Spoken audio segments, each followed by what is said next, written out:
माननीय सदस्य श्री संजय सिंह, 9 मिनट्स। धन्यवाद मान्यवर। आपने ग्रामीण विकास जैसे महत्वपूर्ण मंत्रालय के विषय पर मुझे अपनी बात कहने का मौका दिया। मान्यवर, मैं अदम गोंडवी जी की चंद लाइनों से अपनी बात शुरू करना चाहता हूं कि तुम्हारी फाइलों में गांव का मौसम गुलाबी है, तुम्हारी फाइलों में गांव का मौसम गुलाबी है, मगर ये आंकड़े झूठे हैं, ये दावा किताबी है। सर, भारत की सरकार ने जब विकसित भारत की कल्पना की है तो उस कल्पना के तहत गांव को कहां रखा है, आपके माध्यम से यह देश को मालूम होना चाहिए। हमारे टोटल बजट का भारत सरकार ने जो पूरा बजट 2026 और 27 के लिए प्रस्तुत किया मान्यवर, उसका मात्र 3.6% बजट ग्रामीण विकास के लिए रखा है। यह स्पष्ट करता है सरकार की मंशा को, यह बताता है कि ग्रामीण विकास के लिए आपकी सोच क्या है, ग्रामीण व्यवस्था को आप कैसे संचालित करना चाहते हैं, कितना विकास वहां पर करना चाहते हैं। मान्यवर, बहुत सारी योजनाएं गांव के विकास के लिए चलाने का दावा सरकार की ओर से किया जाता है। उसमें से एक प्रमुख योजना है जिसका ढिंढोरा भारत की सरकार बार बार पीटती है, जल जीवन मिशन, जल जीवन मिशन, हर घर जल की योजना, हर घर जल की योजना।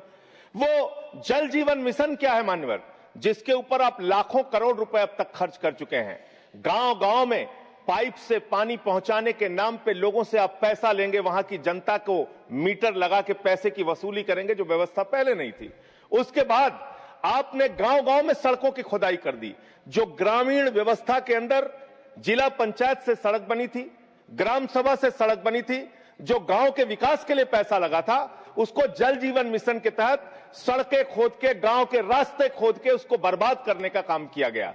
तो जल जीवन मिशन जन जीवन को अस्त व्यस्त कर रहा है। एक तो ये उस मिशन की खासियत है जो सरकार को सोचना और जानना चाहिए। दूसरी बात मान्यवर, मेरा तो कहना छोड़ दीजिए, भारतीय जनता पार्टी के एक विधायक है ब्रजेश राजपूत जी, उन्होंने उत्तर प्रदेश के सरकार के मंत्री का घेराव किया। मान्यवर, अरे मान्यवर, देश का सबसे बड़ा राज्य है, उसी राज्य से आप भी आते हैं, हम भी आते हैं, उसी राज्य से आप भी आते हैं, हम भी आते हैं। तो अगर एक भ्रष्टाचार के मामले में कोई जानकारी आपके माध्यम से मैं दे रहा हूं तो जानना चाहिए मान्यवर आपको।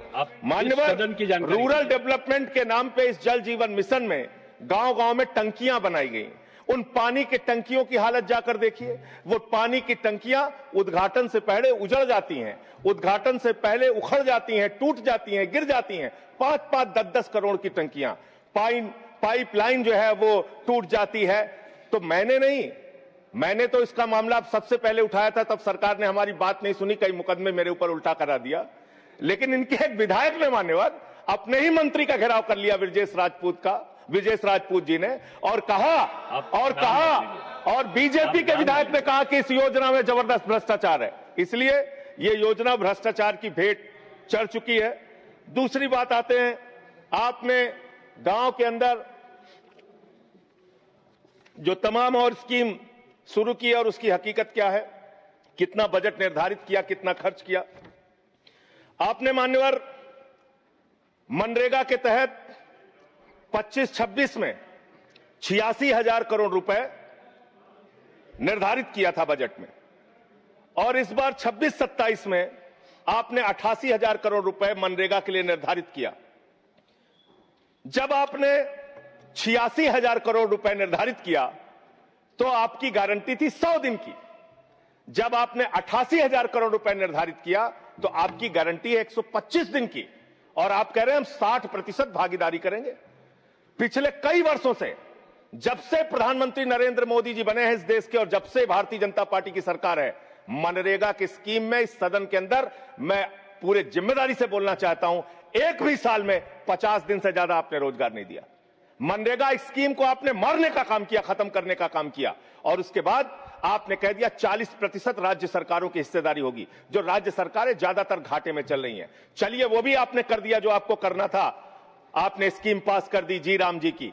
लेकिन मुझे आप जरा कृपा करके बताइए, आपके हिस्से का 125 दिन के हिसाब से रुपया बैठता है मंत्री जी 2 लाख करोड़ रुपए, तो आपने तो निर्धारित ही 88,000 करोड़ रुपए किया है। तो आप इस स्कीम में क्या सोचते हैं, क्या आपकी योजना है और कितना आप बजट निर्धारित करना चाहते हैं? यानी कि आपकी मंशा ही साफ नहीं है कि आप मनरेगा स्कीम को गांव-गांव तक चला सके।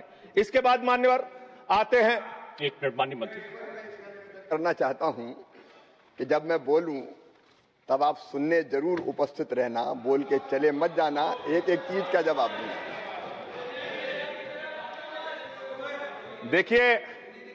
देखिए मान्यवर, भगौड़ा इस समय कौन है पूरा देश जान रहा है। भगौड़ों के बारे में मत कहिए। देश का प्रधानमंत्री गैस के संकट के इस समय में किस गुफा में छुपा हुआ है, पहले उसको निकाल के लाइए। पहले उसको निकाल के लाइए। प्रधानमंत्री किस गुफा में छुपे हुए हैं? प्रधानमंत्री के बारे में आप हमारे ऊपर टिप्पणी कर रहे हैं, का प्रयोग नहीं करेंगे। आप हमारे ऊपर टिप्पणी कर रहे हैं, ये आप हमारे ऊपर टिप्पणी कर रहे हैं। पूरा देश गैस की लाइनों में खड़ा है, यहाँ पर शामिल प्रधानमंत्री गुफा में छिपे हुए हैं। प्रधानमंत्री को निकाल के लाइए, प्रधानमंत्री को निकाल के लाइए। मुद्दों पर बात नहीं करेंगे। इस्तेमाल किया है, ये शब्द ठीक नहीं है। अरे मान्यवर, आप मेरा समय जा रहा है। मान्यवर मेरा समय जा रहा है, कृपया करके समय। जी राम जी पर रात को 1:30 बजे तक मैंने चर्चा सुनी और जब उत्तर देने की बारी आई तो विपक्ष भाग गया था। इसलिए मैं निवेदन कर रहा हूं कि रहना जरूर, एक एक चीज का जवाब दूंगा, एक एक चीज का। दूसरी चीज है, जो भगोड़ा शब्द है उसको उसमें शामिल नहीं करेंगे। जी मान्यवर, बात करते हैं ग्रामीण विकास की। आप बात कर रहे हैं उज्ज्वला स्कीम के तहत 8 से 10 करोड़ सिलेंडर गांव में आपने बांटे हैं और 10 से 11 करोड़ सिलेंडर के कनेक्शन लोगों ने अपने आप से लिए हैं। 21 करोड़ सिलेंडर के कनेक्शन गांवों में हैं। मैं आपके माध्यम से इस सरकार से पूछना चाहता हूं, मध्य एशिया के अंदर जो युद्ध चल रहा है इजराइल और अमेरिका और ईरान के बीच में, आप क्यों इजराइल की चमचागिरी में खड़े हो गए, जिसके कारण से हिंदुस्तान को आज गैस का संकट भुगतना पड़ रहा है। पूरा देश लाइन में खड़ा है, गांव लाइन में खड़ा है, शहर लाइन में खड़ा है, एक एक इलाका लाइन में खड़ा है। होटल बंद हो रहे हैं मान्यवर, मोरवी के अंदर गुजरात में टाइल्स की फैक्ट्रियां बंद हो रही है मान्यवर। आपने क्या हालत की है? आप राज्यों के साथ न्याय नहीं करते, आप ग्रामीण व्यवस्था के साथ न्याय नहीं करते। आपने बनारस के अंदर 4200 एकड़ जमीन वहां के किसानों की जबरन कब्जा की।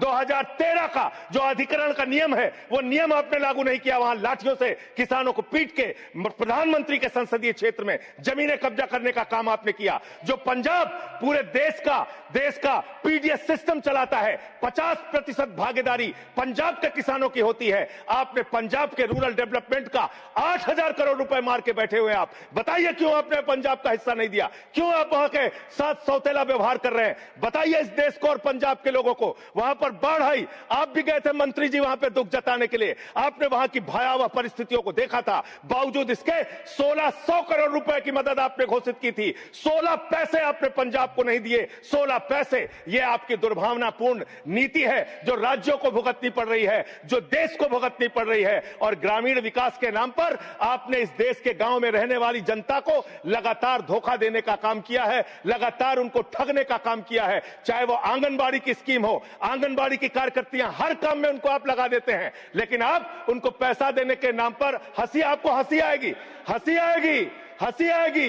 आंगनबाड़ी की योजना गांव में ही चलती है, गांव में ही चलती है, हंसी आएगी आपको। मान्यवर, मैं अंत में एक ही बात कहना चाहता हूं। मंत्री जी ने कहा भागिएगा नहीं, मैं बिल्कुल बैठ के आपकी एक एक बात को सुनूंगा। मंत्री जी, ध्यान से सुनूंगा। जितनी बात मैंने कही है उसका पूरा जवाब दीजिएगा और अगर आप जवाब नहीं दे पाएंगे तो मुझे भी उस वक्त बोलने का अवसर दीजिएगा। आप ही अकेले बोलने का अधिकार रखते हैं, ऐसा नहीं होना चाहिए। और दूसरी बात मान्यवर, दूसरी बात, इस समय भगौड़ा कौन है, ट्रंप की गुलामी कौन कर रहा है, पूरा देश देख रहा है।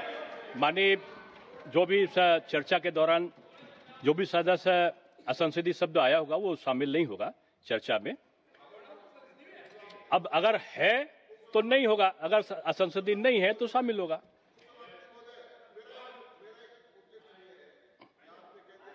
नहीं आएगा, लेकिन आजकल जो व्यवस्था है वो दूर संचार के माध्यम से चली जाती है। इसलिए ये भी व्यवस्था होनी चाहिए कि जिसको रिकॉर्ड में नहीं लिया है वो बाहर भी नहीं जाएगा। अब आपने किस चीज को कहा?